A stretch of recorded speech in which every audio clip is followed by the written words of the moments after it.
Hello, welcome back to Life Enrichment with Hank Ballinger. Today we want to talk about the idea that interest rates are going up.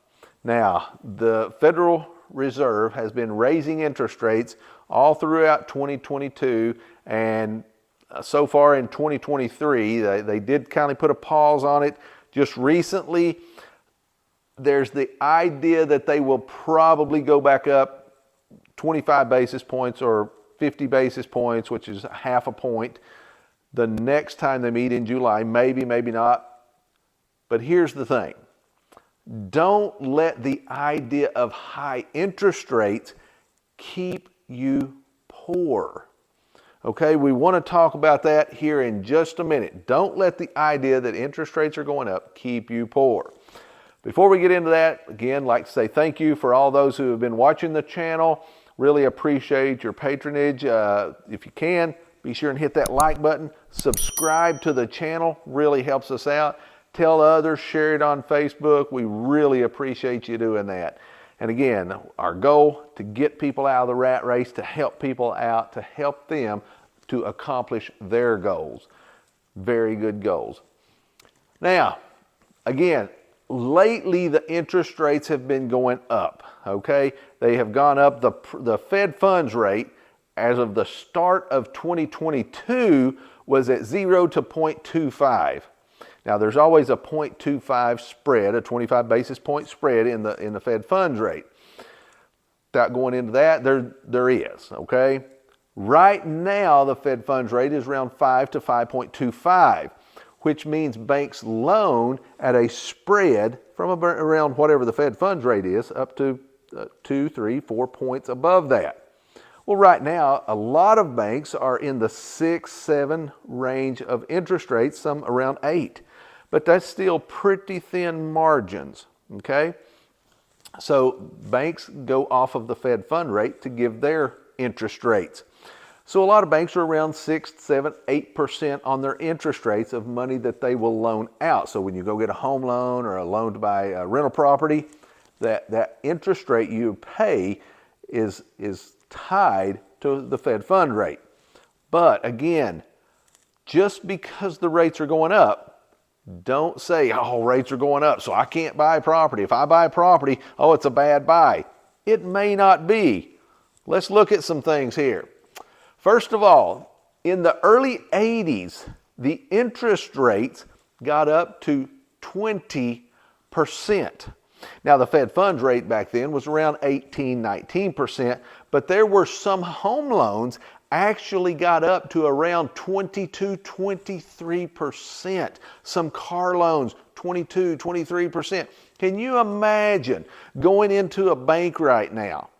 You walk into the bank, you ask the loan officer, hey, how you doing? You all loaning money? He says, yeah, come on in, have a seat. So he sets you down. He says, you want a soda? You want a bottle of water? You say, no, I'm good, but just wondering, I need to get a home loan. He says, sure. You say, I'm needing about $1 million on a home or a rental property. And he says, sure, no problem. Our interest rate's at 20%. Just sign here. Well, are you going to sign that piece of paper at a 20% interest rate? People would lose their minds now if they went into a bank and a banker said 20% interest rate.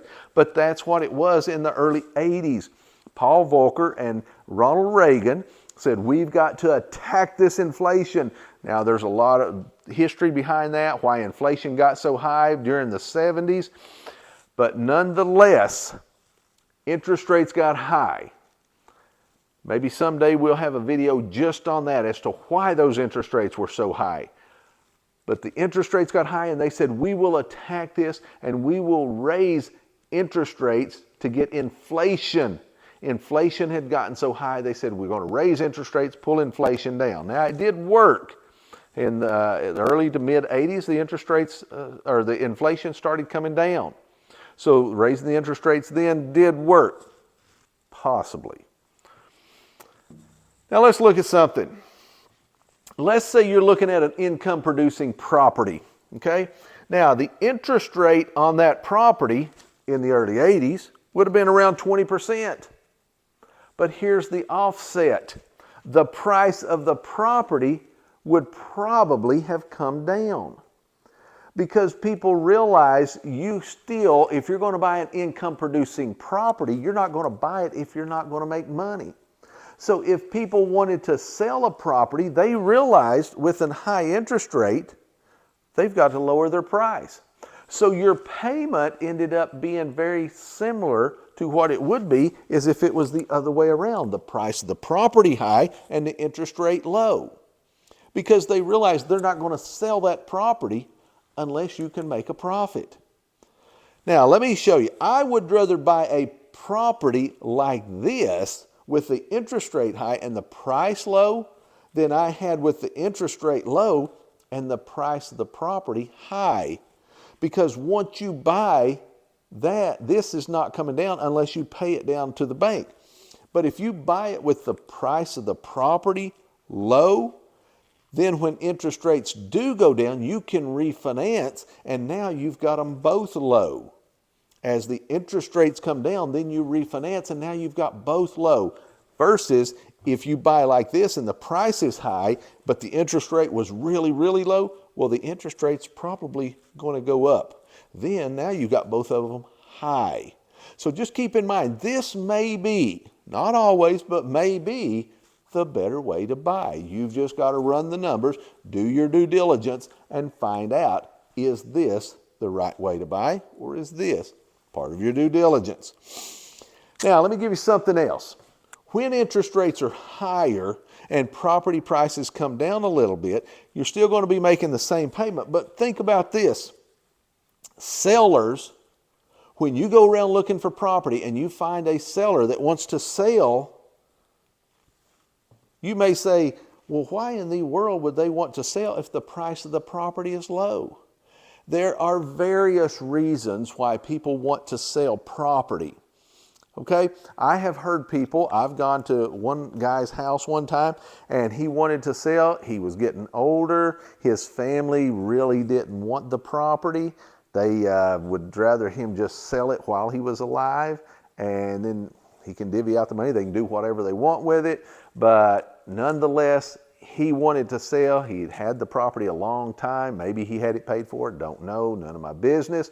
But anyway, he wanted to sell, and his family really didn't want to run apartments after he had passed.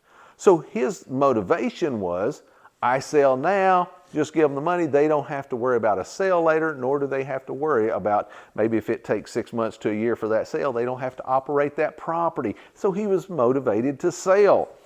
Sometimes people want to sell property because they want to buy a bigger property. Okay, so they will sell one property. Maybe they make $100,000, maybe they make $1 million.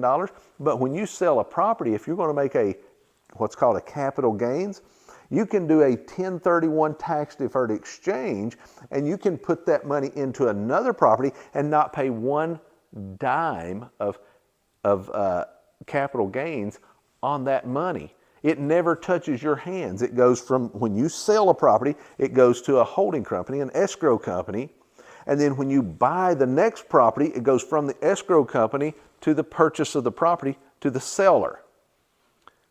And then since it never touches your hands, you don't pay any capital gains. So it's a great way to go. Now, why did that person sell? I don't know. Lots of reasons. Maybe his family, they're fighting over who will get the money, and maybe he decides to sell it, and he's going to live like the king the rest of his life and spend it all. I don't know why some people may decide to sell. It's none of my business. But there are many times people will decide to sell a property, and they're going to sell. So when you find a very motivated seller, it really doesn't matter about the price of the property a lot of times, what the interest rates are. If they are bound and determined to sell, they're going to sell. So you just may have just happened to be in the right place at the right time. So it's nice to get a motivated seller. Very nice. Now, another point in this, even if interest rates are high, if you run all your numbers and you look at your debt service to the bank, once you buy a property, you look at your debt service to the bank. A lot of people call it a mortgage. Truly, it's a debt service. So if you look at your debt service to the bank, your taxes, insurance, garbage, maintenance, utilities if you pay any, if you take all of that out in your due diligence time when you're running numbers, and you're still going to cash flow a pretty good amount, why wouldn't you buy that property? Why does it matter if the interest rates are high? You're still making money. It's still a good deal to buy that property. Don't let an interest rate keep you from buying an income-producing property just because the interest rates are high. It might be that you wouldn't get that deal if the interest rates were low.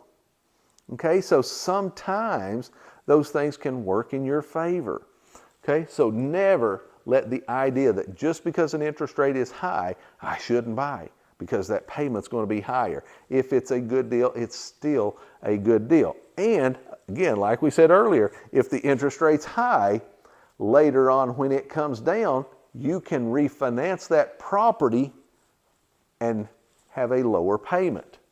Now, let's say you pay on a property for a few years and that interest rate's come down. Well, now you owe less on that property. So when you go to refinance and lower that interest rate, what you can also do is spread that loan back out. Let's say you started at 25 years and you had it paid down 4 or 5 years and the interest rate come down. Well, now you can spread a smaller number out to 25 years again with a lower interest rate, and your payment will drop quite a bit.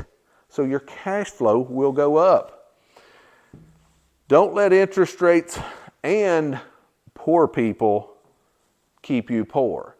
Now, the reason I want to go over this point is because a lot of times all it takes is one negative, and some people that are like Chicken Little, you know, the sky is falling, the sky is falling. They run crazy every time just one little thing happens. They say, oh, the interest rate's up. Don't buy anything. Don't buy a car. Don't buy a motorcycle. Don't buy a broom. Don't buy income-producing property. Don't buy a house. Don't buy anything. Interest rates are up. They run scared. Don't do that. If it makes money, it's still a good buy.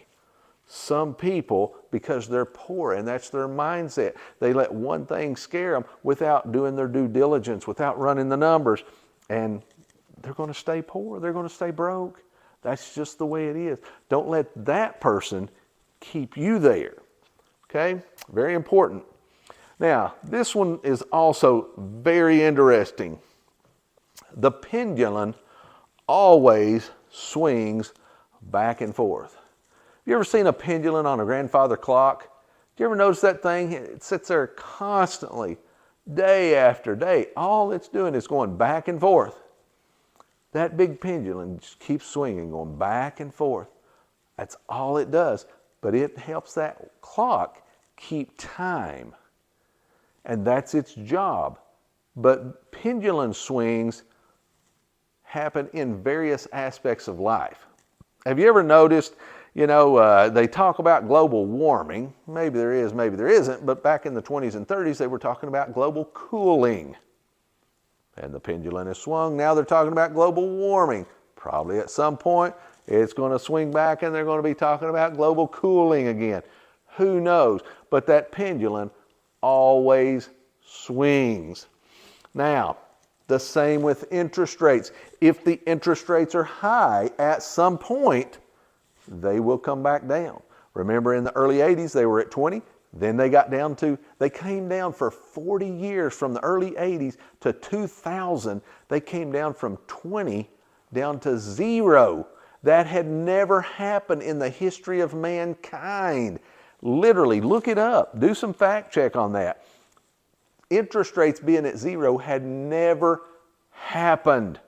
Now, let me give you just an FYI right here, and we will probably have to do a video on this in the future. If they come out with the CBDCs, central bank digital currencies, they literally can take interest rates into the negative. Meaning if you put money in the bank, they will take money out instead of giving you money. But also, you can buy property And actually, it will definitely pay you to take out that loan. Now, some people call it ZIRP. When it's at zero, it's called ZIRP, or zero interest rate policy, ZIRP. When it goes into the negative, they call it NIRP, or negative interest rate positive or policy. Isn't it crazy that they really have names for that? But they do. So zero, or ZIRP, go negative, it's NIRP. Now, they actually have terms for that. It's possible if we go to a CBDC, and that's probably coming, it's very possible to go into the negative interest rates. Now, again, refinance. If interest rates are high, just if you can buy a property and cash flow now with interest rates high, just think what's going to happen if you wait a few years, pay those high ones. If it's still cash flowing, and you get that payment paid down, and the interest rates come down, then you refinance, and that payment, spread it back out. That payment goes way down, and your cash flow goes up. Very good way to buy property. So never let anything like interest rates or the amount of time that you have to pay a property, whether it's amortized on 25 years or 20 years or 15, if you're still going to make money, it still could be a very good buy. So you always got to look at the numbers. You always have to run those numbers. Do your due diligence. Never listen to somebody else, and never let something like an interest rate stop you from buying property. Only decide not to buy the property if the property itself doesn't make sense. All right, listen, you can do this. You can buy property, and many times, doesn't matter what a lot of this stuff is, what the price is, what the interest rates are. Sometimes if you can get terms, those terms are more important than price or interest rates. You can do this. You can become redneck rich. Thanks for watching.